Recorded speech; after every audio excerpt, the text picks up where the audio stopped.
We, the citizens of America, are now joined in a great national effort to rebuild our country and restore its promise for all of our people. Today's ceremony, however, has very special meaning, because today we are not merely transferring power from one administration to another or from one party to another, but we are transferring power from Washington, D.C., and giving it back to you, the people.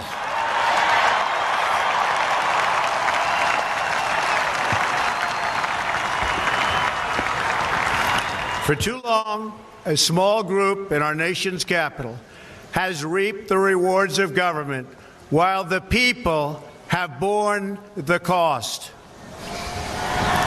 Washington flourished, but the people did not share in its wealth. Politicians prospered, but the jobs left and the factories closed. The establishment protected itself, but not the citizens of our country. Their victories have not been your victories. Their triumphs have not been your triumphs. And while they celebrated in our nation's capital, there was little to celebrate for struggling families all across our land. That all changes starting right here and right now, because this moment is your moment. It belongs to you. What truly matters is not which party controls our government, but whether our government is controlled by the people. January 20th, 2017 will be remembered as the day the people became the rulers of this nation again. Everyone is listening to you now. You came by the tens of millions to become part of a historic movement, the likes of which the world has never seen before. At the center of this movement is a crucial conviction that a nation exists to serve its citizens. Americans want great schools for their children, safe neighborhoods for their families, and good jobs for themselves. These are just and reasonable demands of righteous people and a righteous public. But for too many of our citizens, a different reality exists. Mothers and children trapped in poverty in our inner cities, rusted out factories scattered like tombstones across the landscape of our nation, an education system flush with cash, but which leaves our young and beautiful students deprived of all knowledge. The oath of office I take today is an oath of allegiance to all Americans.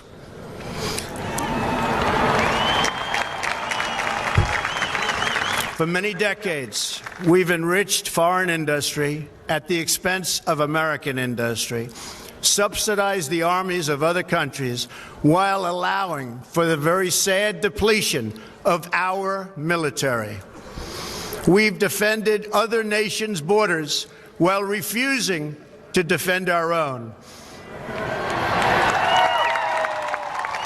We've made other countries rich while the wealth, strength, and confidence of our country has dissipated over the horizon.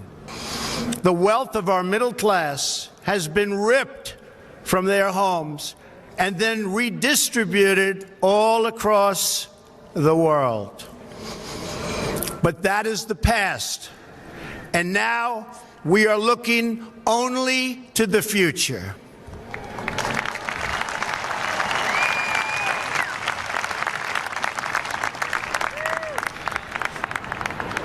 We assembled here today are issuing a new decree to be heard in every city in every foreign capital and in every hall of power.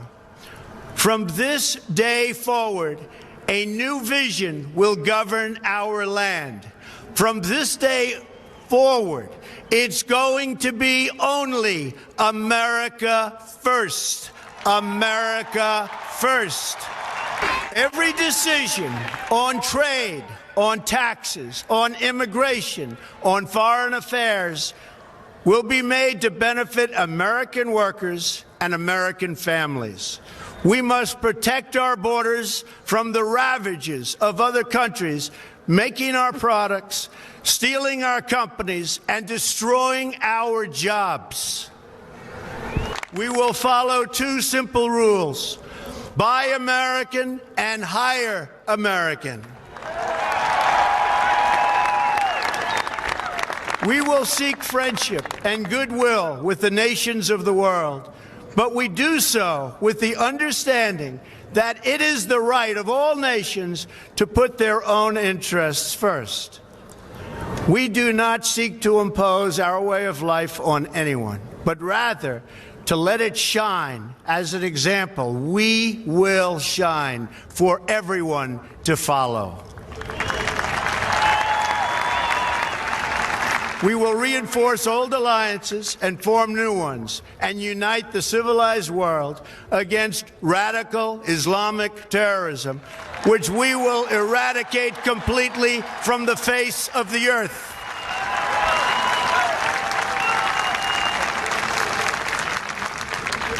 At the bedrock of our politics will be a total allegiance to the United States of America.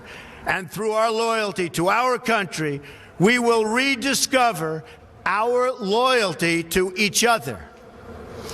When you open your heart to patriotism, there is no room for prejudice.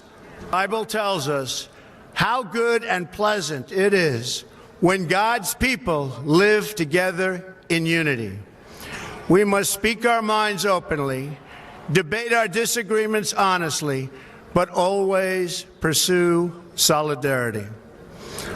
When America is united, America is totally unstoppable. We will be protected by the great men and women of our military and law enforcement. And most importantly, we will be protected by God.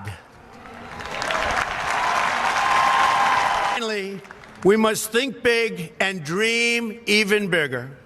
In America, we understand that a nation is only living as long as it is striving. We will no longer accept politicians who are all talk and no action, constantly complaining but never doing anything about it.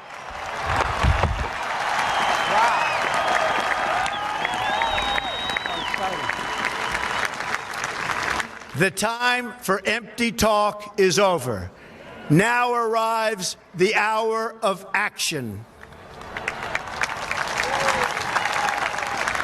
Together, we will make America strong again.